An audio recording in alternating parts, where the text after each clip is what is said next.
Doing a job that you don't really love, that's hard.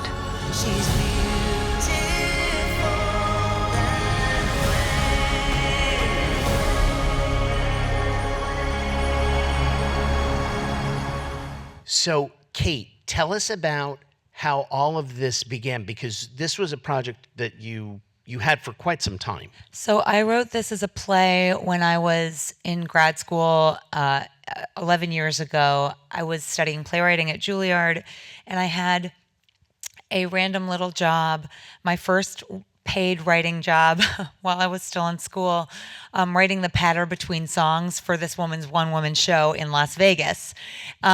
She was a vocal impersonator.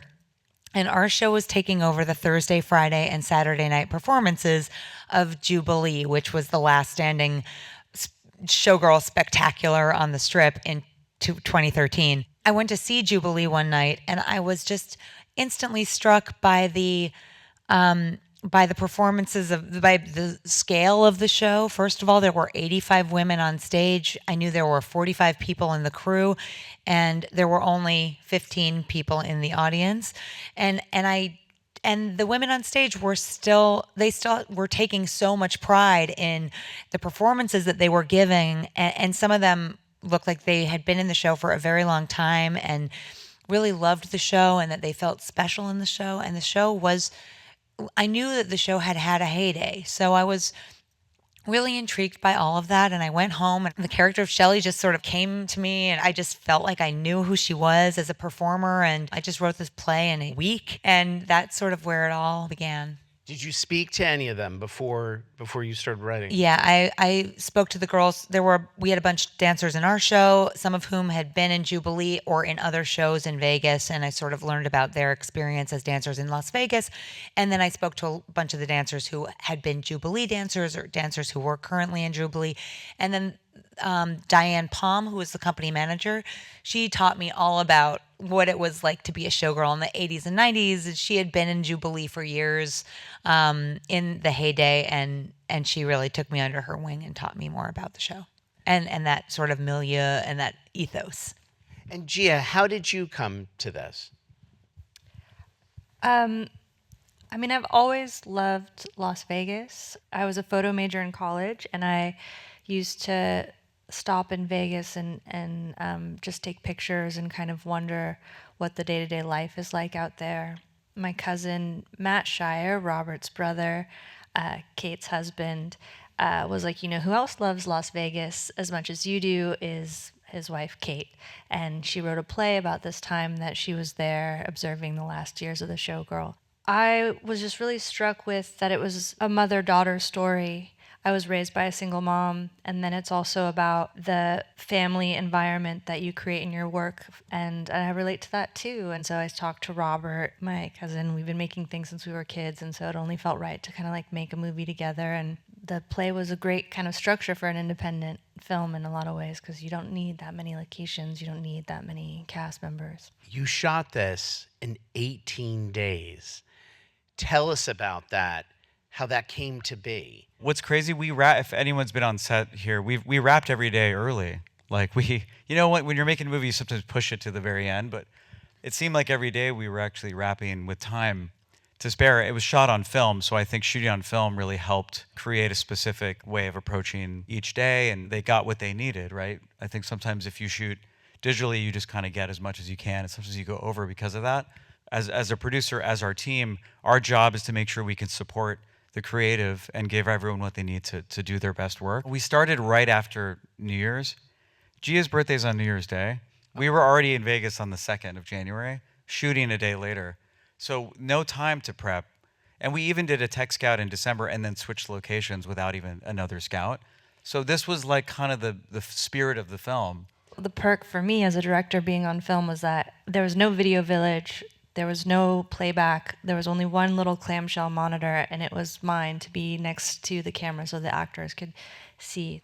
Gia, tell us the story about landing Pamela Anderson. Matt Shire, Kate's husband, was like, I know who your your Shelley is, watch Pamela Anderson's documentary. And obviously there's parallels to Shelley and Pamela in their lives, but there was enough dissimilarities that I could see that it would be exciting to her as an actress. And what I could tell from the documentary is that she really is such an undervalued artist. She's a beautiful writer, so well read, knows philosophy, poetry, plays, and I just could see that she was really bursting at the seams to want to express herself. So I, went through the proper channels. I don't have any connection to her, and we got turned down within an hour. So it was Not by Pamela. Not by her Pamela, agent. by her former agent. Former agent.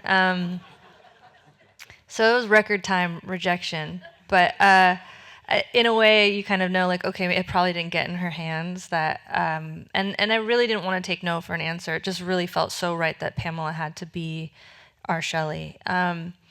And I saw that her son Brandon Lee was an executive producer on her documentary, and so I asked everyone I know, how can I meet Brandon? And eventually I found a source, and Robert and I went out to dinner with Brandon and really had to kind of sing our supper and pitch to him that we were going to protect Pamela and put her in good hands. When he finally said, like, good news, Pamela read the script, she loves it, she wants to talk to you.